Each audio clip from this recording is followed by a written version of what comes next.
Assalamualaikum warahmatullahi wabarakatuh. Saya akan menjelaskan tipe komunikasi daring dan jenis-jenis komunikasi daring. Tipe komunikasi daring terbagi dalam dua tipe, yaitu komunikasi sinkron dan asinkron.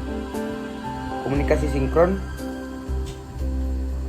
disebut juga dengan komunikasi serempak, adalah komunikasi yang dilakukan pada waktu yang bersamaan, real time, memakai media perantara berupa komputer, smartphone, atau alat sejenisnya. Komunikasi sinkron tidak serempak adalah jenis komunikasi yang dilakukan pada waktu yang berlainan.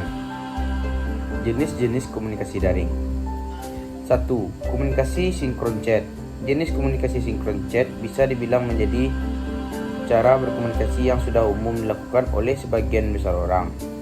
Komunikasi dilakukan dengan pesan berbentuk tulisan yang dikirim ke lawan bicara, diawali dengan SMS, short message service. Kini pengguna bisa berbicara chatting dengan platform yang menyediakan jasa komunikasi obrolan yang bisa digunakan di smartphone dan komputer. Beberapa jenis aplikasi chat yang umumnya digunakan antara lain WhatsApp, Line, WeChat, dan lainnya. Komunikasi sinkron call. Untuk berkomunikasi sinkron call, pengguna menggunakan aplikasi yang diinstal pada smartphone yang terhubung dengan internet. Cara berkomunikasi ini tidak akan memakai pulsa atau tagihan telepon, melainkan kuota internet. Komunikasi sinkron video call.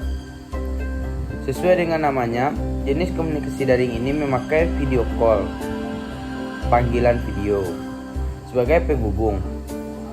Dengan komunikasi sinkron video call, Anda bisa melihat bicara Anda melalui layar komputer atau smartphone.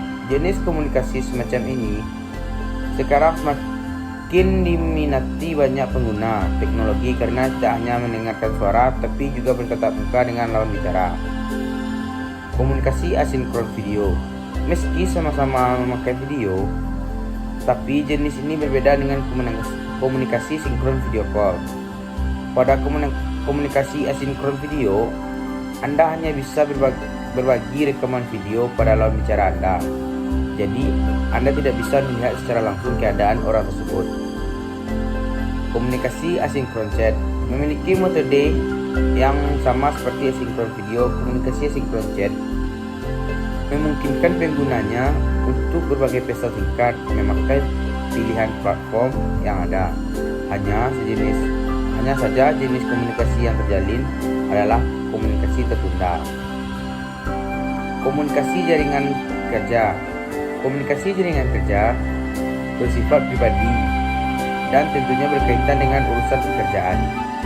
Biasanya, sebuah perusahaan mempunyai alat komunikasi sendiri yang hanya bisa digunakan oleh para pegawai perusahaan tersebut, seperti email, platform khusus. Komunikasi kelompok. Komunikasi kelompok dilakukan secara berkelompok atau grup yang terdapat beberapa orang di dalamnya. Biasanya, jenis komunikasi ini terbentuk dalam platform. Komunikasi kelompok memudahkan dalam menyebarkan informasi yang dikhususkan untuk sebuah kelompok sehingga langsung diterima oleh orang-orang yang tergabung di dalam kelompok tersebut. Komunikasi formal. Sesuai dengan namanya, jenis komunikasi daring ini dilakukan saat acara formal atau resmi. Tujuannya adalah untuk menyampaikan informasi yang berkaitan dengan sebuah kepentingan. Beberapa cara untuk melakukan komunikasi formal adalah memakai video conference, surat perintah, atau komunikasi pada sebuah rapat. Komunikasi non-formal. Jenis komunikasi non-formal dapat terjadi di acara resmi maupun tidak resmi. Saat dilakukan di acara resmi, jenis komunikasi ini lebih kepada bersifat pribadi. Yang terakhir, komunikasi informal. Berkelebihan dengan jenis komunikasi formal, Jenis komunikasi informal bertujuan untuk menjaga hubungan sosial. Pesan atau obrolan yang dikirim pun tidak direncanakan. Demikian informasi yang saya sampaikan. Kalau ada salah dan jangkalnya, saya minta maaf. Wassalamualaikum warahmatullahi wabarakatuh.